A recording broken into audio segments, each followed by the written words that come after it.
Hello बच्चों, चलिए प्रश्न देखते हैं। रंध्रों के खुलने तथा बंद होने की क्रियाविधि का वर्णन कीजिए। जानते हैं यहाँ पे हमारे प्रश्न की मुख्य अवधारणा।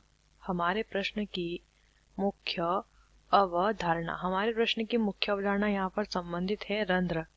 पौधे के जो रंध्र होते हैं, देखिए ये रंध्र पौधे में स्टोमेटा के नाम से भी जाने जाते हैं। ये जो स्टोमेटा या रंध्र होते हैं पौधे में, इन्हीं की वजह से ही पौधे के अंदर जो है वो कार्बन डाइऑक्साइड ग्रहण की जाती है और ऑक्सीजन मुक्त की जाती है, इन्हीं रंध्रों की वजह से। अब यहाँ पे ये कब होगा? जब रंध्र खुलेंगे और बंद होंगे। तो रंध्र कब खुलते हैं? देखिए रंध्र कहाँ पाए जाते हैं, ये भी लिख लेते हैं, पत्तियों पर। पत्तियों पर ठीक से इसे लिख लेते हैं हम। कहाँ पर उपस्थित होते हैं?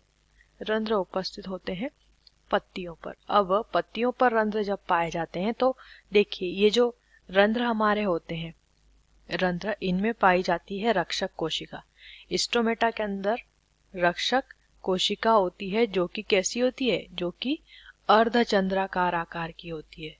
अर्धचंद्राकार इसकी आकृति होती है। तो ये जो अर्धचंद्राकार कोशिका होती है, अर्धचंद्राकार आकार की, इसी को क्या बोला जाता है? इसी को रक्षक कोशिका कहते हैं। अब ये जो रक्षक कोशिका हमारी होती है, इस रक्षक कोशिका में जब स्फीत हो जाती है, जब ये स्फीत हो जाती है, यानी कि जब ये स्फीत दशा में आ जाती है, यानी कि जब ये फूलकर मोटी हो जाती है, तो स्फीत दशा में क्या होता है? छिद्र खुल जाता है। ये प्रक्रिया अंतःपरासरण के कारण भी होती है और आयन के कारण भी होती है। और वहीं जब रक्षक कोशिका जो होती है, वो श्लथ हो जाती है,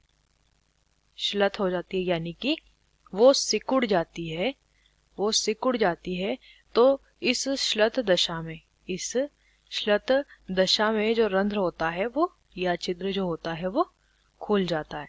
तो इसी प्रक्रिया के द्वारा क्या होता है? हमारा रंध्र खुलता और बंद होता है।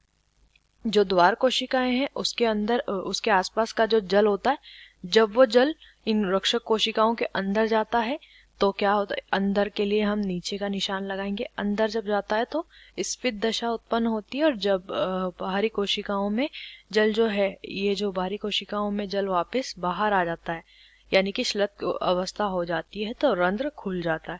आशा करते हैं आपको इस प्रश्न का उत्तर समझ आया होगा। धन्यवाद।